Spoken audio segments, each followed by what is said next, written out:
Hey Chicago, what do you say? Your Cubbies won their home opener today. I'm so sorry.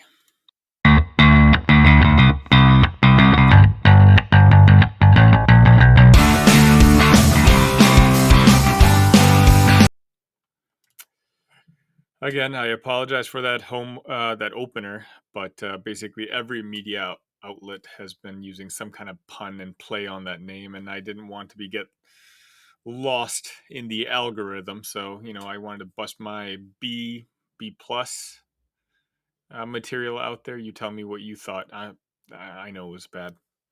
Welcome to the third episode of the Cubs rundown. I know episode 2 was about a week and a half ago, and I'm telling you right now, the plan is to make this a daily thing. So do me a favor, if you're watching this, even if you don't want to watch it from this point on, hit that subscribe button on your way out, hit that like button on your way out. I think I'm at 8 subscribers right now. Before whoever's watching this, it was at 8. Help me get to 10. If I can get to 10 in 24 hours, that in itself will be an amazing feeling for someone like me. Obviously, I do content creating for other teams, mainly Illini Cast and a Big Ten show. Again, two other projects that I work on, which are a little bit bigger than this one. But with those seasons being over, I really want to put all my focus on this channel. So please, I beg you, hit that like button, hit that subscribe button. But the story of today in the Cubs' 5-0 victory was Shoto Imanaga. The man pitched completely lights out. He had 6 innings pitched, 0 runs, 2 hits, no walks, and 9 strikeouts. And, that in itself, the line is pretty impressive, but it's not until I read this that I realized how impressive it was. According to StatHead, Shota became the first player to strike out 9 batters, allow 2 or fewer hits, and allow 0 runs in their first start for the Cubs. Again, this was something which we needed. That excitement level, where we came into the series, we opened our first series against the Texas Rangers. We lost 1-2. One could be argued a coin flip game, but the others two, it's we didn't play too well. And obviously, the big story from that first series was losing Justin Steele and having your ace gone for essentially a month now. We needed our starting pitching to really step up. In particular, today, again, Imanaga going 6 innings finally got to give our bullpen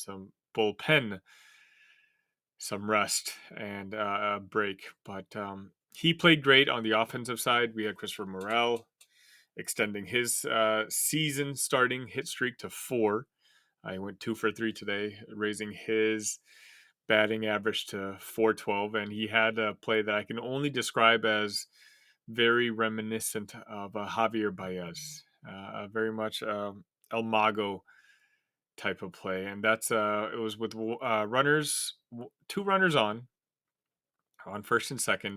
Morel lined it to third, actually over the third baseman. It was to left field, and then it went right underneath the glove of Nolan Jones. And Nolan knew he made a mistake right afterwards because he turned around and the ball went all the way to the wall.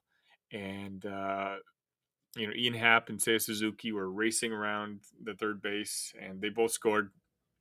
Morel made it to third, and then the throw into the infield from Nolan Jones to Brandon Rogers wasn't a very good throw, and Morel got what the national media like to call the Little League home run. Technically, I think it was only ruled a single, but he got to round all 4 bases. Unfortunately, if you had the over for Christopher Morel RBIs this year, those are 2 RBIs that you won't be getting. But again, it's just, when Christopher Morel, like, he's been our best offensive player this year. And on the offensive side of the plate, he's lights out.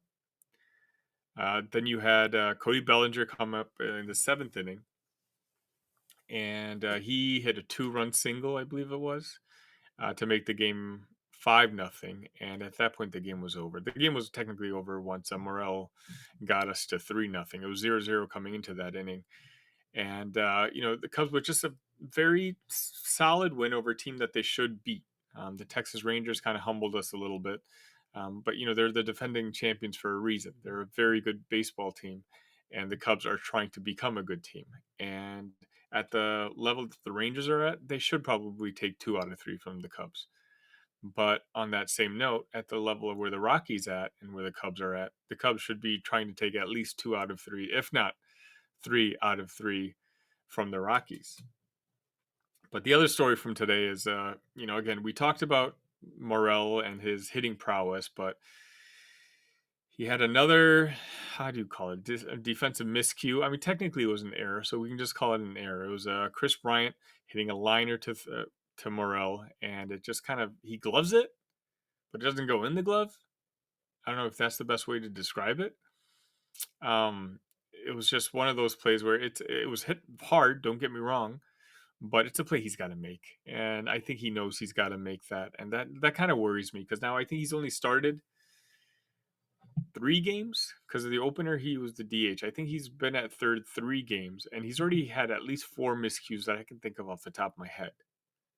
And obviously, he's not a natural third baseman. Luckily, he's such a great athlete, but I think long term he can play third base, but he just doesn't have the reps yet. And right now, this season is when he's trying to get the reps. But on that same note, we can these games matter. I know that it's early in the season, but the games still matter. And so how many times can you give the opposing team extra outs? It may not matter much against a team like the Rockies, but I mean, it's going to matter. It mattered against the Texas Rangers in the last series. It's going to matter in our upcoming series against the Los Angeles Dodgers. And so, Craig Counsell's just he's in a little bit of a conundrum because obviously Morel is our best bat to start off the season, and arguably he could be our best bat in the lineup. Period. But these defensive miscues, and again, it's like, what do you do at third base? Opening season or opening game, we started Madrigal at third, and no Cubs fan was excited to see that. But I mean, in the long term, it kind of made sense. Justin Steele's kind of a ground ball pitcher, and ground balls can go to Christopher Morel. And when ground balls go to Christopher Morel, the odds show us that they're increased, that the guy who hit the ball may end up at first base, whether it's through a hit or an error. So what's the option? And I'm curious. If you are watching this, let me know what you think, because I'm confused. I'm still debating this back and forth because Morel was my favorite player on the team last year. I get the Javi by his vibes from him. He's just an enjoyable player to watch. Matt Shaw is the name that is a popular one, but I don't think he's ready. I mean, if the Cubs thought he was ready, he'd already be playing. Yeah, he was red hot and he hit the cover off the ball in spring training, but the Cubs inevitably still sent him down. He's going to need some at bats, and I don't see him coming up before mid Marchish, mid July-ish, maybe August, maybe around the All Star game. And that's if he's continuing to mash the ball, because again, that's a young kid. You don't want to put him in a position that he's not set up to succeed right away. But yeah, again, I'm curious on your thoughts, because those were the 2 big storylines. Imanaga, just I don't know what else to say. I can't remember another opening debut, in particular at home, that was as dazzling and as dominant as this one. He had a no hitter, 5 2/3 of an inning in. I mean, he was just, you can see that he's a fly ball pitcher. And if I'm going to be fair, 2 of those hits today that ultimately were recorded as outs would have probably been home runs if they were played in the summer. So you can see that what his weaknesses are. That scouting report kind of rung true in the first game. But again, we needed this start from a starting pitcher, just to eat up some innings and kind of give us a little boost of confidence now that we know that our ace is going to be gone for a month. What are we going to do in the meantime? I don't know. It's maybe an idea for a future video. If that's what you guys want to see, leave it in the comments.